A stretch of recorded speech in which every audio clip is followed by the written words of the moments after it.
Hey there YouTube, Mr.Lubufu, continuing on with the final episode of my Complete Magic Origin set review. Again, the focus is on limited, so draft and sealed to help you guys rock your pre-release. This time we're going to cover multicolored artifacts and lands. So we're going to start with the multicolored cards, which are, there's a cycle of multicolored uncommons, and all of them are very good.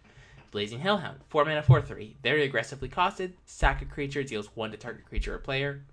Very good. They're all so good. Blood Cursed Knight, 3 mana 3/2, great. If you have an enchantment, +1/+1 and lifelink. So this card goes best with the 4 mana Arrest. So you play this on turn 3, play the Arrest on turn 4, attack. They likely don't have a blocker, so you gain 4, and it's very good. A 3 mana 3/3 with flash that can tap or untap a creature. Deceiver Exarch is famous for modern play, but even in limited, the card was really good, and this card's just even better. I can't stress enough how good most of these uncommons are. So this is another one, very powerful if you're in green-blue. Citadel Castellan, I mean, it's a 3 mana 2/3 Vigilance Renown 2. So if you ever connect with it, it becomes a 4/5 with Vigilance, and it's just bigger than everything in this format. It's great. A 2/2 Double Strike for 3 is not that good, to be completely honest. There's a lot of creatures that become 3 power or 3 toughness. So this card's kind of like one of the weaker ones in the cycle. Possessed Scab, so it's a 5 mana 3/2, but when it enters the battlefield, return an instant, sorcery, or creature from your graveyard to your hand. Very good. Unfortunately, we had to include this exile it clause, so in case you got 2 of them, you can't just keep cycling them. So that's a little bit sad, but it's still very strong. Reclusive Artificer, so it's a 4 mana 2/3 haste, so the body's a little bit small for what it does, but it can deal damage to target creature equal to the number of artifacts. And if you're in blue-red, you are in the artifact color, so you probably have a few. So even having it come down and deal 2 damage to a creature can be pretty powerful. Shaman of the Pack is, you really have to have a good deck to build around it. But if you're in the green-black elves deck, having it come in and just lightning bolt your opponent is completely fine. This card is bonkers.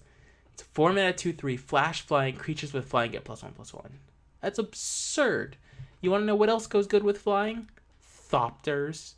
And guess what color has Thopters? Blue. Oh, this card is so good. And Zendikar Incarnate, another really powerful card. It's at worst a 4 mana 4/4. Yes, you can have the. Sorry, you can have it as a 4 mana 3/4 if you have the 2 mana elf that ramps. But even still, it just gets bigger and bigger. 4 toughness is huge in this format. There's a lot of 2 power and 3 power guys, and 4 toughness is huge. So all the multicolor cards are just so strong. On to artifacts. Alchemist Vial at worst cycles, and you can make a creature unable to attack or block. It's okay, it's fine. Alchemist's Archive. The first line isn't that important. The second one is draw an extra card, which for 5 mana is a lot, but it's, I think, completely playable. It's also an artifact, so it helps your artifact deck, or the blue-red deck specifically. So it's playable. It's not like normally the mythic artifacts are terrible. This one's, I would have to try it out to see. Angel's Tomb is an oft forgotten card from Avacyn Restored, because that format was terrible to draft. But guess what? It was really good. You just play a creature, you have a 3/3 flyer. If you recall how good Glinthawk Idol was, yes, Glinthawk Idol, you could activate it to make it a decent blocker. But this card's very, very, very good. Mark my words, this card's, it keeps you open in colors too, so you just play it in every deck. Bonded Construct, you only really want to play it in the aggressive decks, but I don't like 1 mana 2/1s, for especially sealed. In draft, if you have the ultimate aggressive deck, it's fine. Brawler's Plate is okay. The 4 equip is actually pretty rough, so I wouldn't play it like in most decks. Chief of the Foundry should say other Thopters you control get +1/+1. This goes fantastic in the blue-red deck where you could just make 2/2 flyers. Getting multiples of these is very good. Gold Forged Sentinel is a little bit expensive, but it's a giant flyer and it's hard to deal with a lot of the time. Guardian of Top, a Hill Giant, when it dies, gain you 3 life. If you really need a 23rd playable, this is probably what's going to do it. Guardians of Meltis is almost strictly reserved for sideboard. You bring it in against the hyper-aggressive decks. Hangerback Walker is very good. It's a 2-mana 1/1, but you start just pumping counters into it. And if you recall, I believe that they had a 1/2 that did the same thing. It can get out of hand really fast. This card's very strong. There's not a lot of good enchantments, so Helm of the Gods isn't that good. I can never pronounce this card every time. It's too expensive for what it does.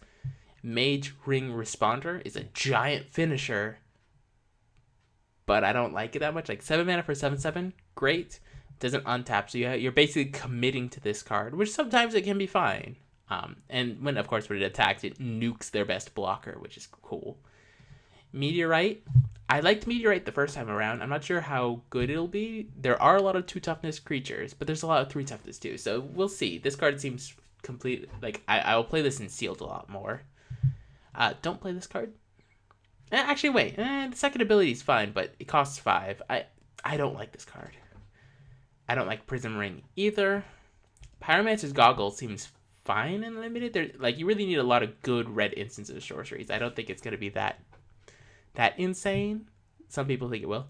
Ram Roller's the Juggernaut. I love the Juggernaut. It's not as good as Juggernaut, but if you have another artifact, it's pretty good. Ruined Servitor is fine. Sigil of Valor is I don't like it that much. It's like giving all your creatures exalted if you only attack with 1 creature, which is fine. Whenever a creature attacks, you search your library for a base. That's actually not that bad. It's a little bit overcosted equip-wise for just +1/+1, but being able to filter your deck out seems just fine. Just putting this on a flyer seems pretty good. Throwing Knife is pretty good. It's one of the better equipments in the set. Veteran's Sidearm is not that good. I'd rather have Sword than Veteran's Sidearm.